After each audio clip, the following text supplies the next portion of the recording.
அனைவருக்கும் வணக்கம். நான் உங்கள் சட்ட மாணவன் பிரசாந்த். அனைவரும் சட்டம் அறியும் நிகழ்ச்சியில் நாம் இன்று பார்க்கக்கூடிய தலைப்பு ரிஜிஸ்டர் மேரேஜ். அதாவது ரிஜிஸ்டர் மேரேஜ் எப்படி அப்ளை பண்ணுறது, அதாவது திருமணத்தை எப்படி பதிவு செய்கிறது அப்படிங்கிறத பற்றி இந்த வீடியோவில் பார்க்கலாங்க. மேரேஜ் பண்ணிக்கிற, அதாவது திருமணம் பண்ணிக்கக்கூடிய ஆண் பெண் இருபாலரும் ஹிந்துவாக இருந்தால் ஹிந்து மேரேஜ் ஆக்ட் 1955 அந்த ஆக்டின் படி இருவரும் திருமணம் செய்து கொள்ளலாங்க. ஆனால் இப்போ நம்ம காதல் திருமணத்தில் மேக்சிமம் என்ன ஒரு சிக்கல், என்ன ஒரு பிரச்சனைன்னு பார்த்தீங்கன்னா, நான் வேற ஜாதி அவங்க வேற ஜாதி, நான் வேற மதம் அவங்க வேற மதம், நாங்கள் எப்படி திருமணம் செஞ்சுக்கிறது, நாங்கள் எப்படி அப்ளை பண்ணுறது, எங்கள் வீட்டில் தான் ஒத்துக்க மாட்டாங்களே, அவங்க எப்படி வருவாங்க, அவங்களாம் சைன் போடணுமே, எப்படி நாங்கள் ரெஜிஸ்டர் பண்ணுறது அப்படிங்கிறத பற்றி இங்கே முழு விளக்கமாக பார்க்கலாங்க.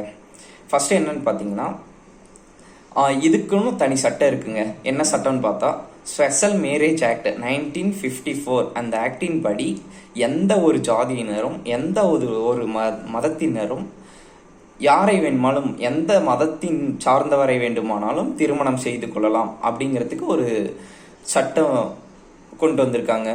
அது என்னன்னு பார்த்தீங்கன்னா, இப்போ அதுக்கான எப்படி நம்ம அப்ளை பண்ணுறது, ரிஜிஸ்டர் மேரேஜ்க்கு எப்படி அப்ளை பண்ணுறது அப்படின்னு பார்த்தோம்னா, ஃபஸ்ட்டு மெயின் ஒன் வந்து ஏஜ் ப்ரூஃப் தாங்க.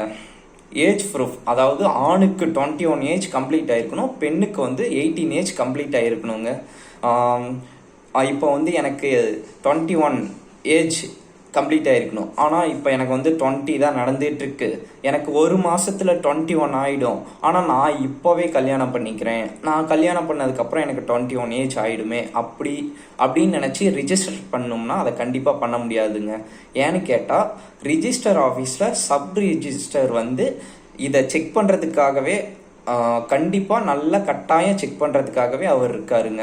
அதனால் எதுவுமே பண்ண முடியாதுங்க. ஏஜ் வந்து கரெக்டாக இருக்கணும், அது வந்து ஏஜ் வந்து கட்டாயங்க. ஏஜ் ப்ரூஃபுக்கு பர்த் சர்டிஃபிகேட், அதாவது பிறப்பு சான்றிதழ் வைக்கலாங்க. அப்படி இல்லைன்னா டிசி, காலேஜ் சர்டிஃபிகேட், அந்த மாதிரி ஏதாவது சர்டிஃபிகேட் வைக்கலாங்க.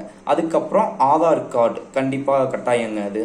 அதுக்கப்புறம் ஃபேமிலி கார்டு அல்லது ஸ்மார்ட் கார்டு கட்டாயங்க.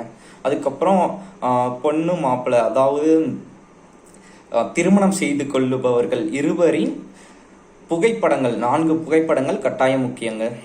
அதுக்கப்புறம் இரு சாட்சி முன்னிலையில் தாங்க நம்ம திருமணம் நடக்க போகுது. அதனால இரு சாட்சி அவங்களோட ஆதார் அட்டையும் கண்டிப்பாக முக்கியங்க, ஆதார் கார்டும் கட்டாயம் முக்கியங்க. இதெல்லாம் கட்டாயம் இருந்துச்சுன்னா நம்ம ரிஜிஸ்டர் ஆஃபீஸில் போய் நம்ம திருமணத்தை பதிவு செய்து கொள்ளலாங்க. அதுக்கு இதில் இன்னொரு டவுட் என்னன்னு, மற்றவங்களுக்கு வர டவுட் என்னன்னு பார்த்தீங்கன்னா, இப்போ திருமணம் செய்து கொள்ளுபவர்கள் இருவரில் ஒருவர் எஸ்சி அல்லது எஸ்டியாக இருந்தால் அரசு இதற்கான தனி சலுகை ஒதுக்கி உள்ளதுங்க. அந்த சலுகை என்னன்னு பார்த்தீங்கன்னா, நம்ம தமிழக அரசு தற்போது அறிவித்துள்ள சலுகை என்னன்னு பார்த்தீங்கன்னா, 2 கோல்டு காயின் தராங்க. இந்த மாதிரி நிறைய தமிழக அரசும் நம்ம ஜாதி மறுப்பு திருமணத்திற்கு வந்து நிறைய உதவுதுங்க. நன்றிங்க. சட்டம் பற்றிய ஆலோசனை மற்றும் கேள்விகளுக்கு என்னை அழையுங்கள். நன்றி.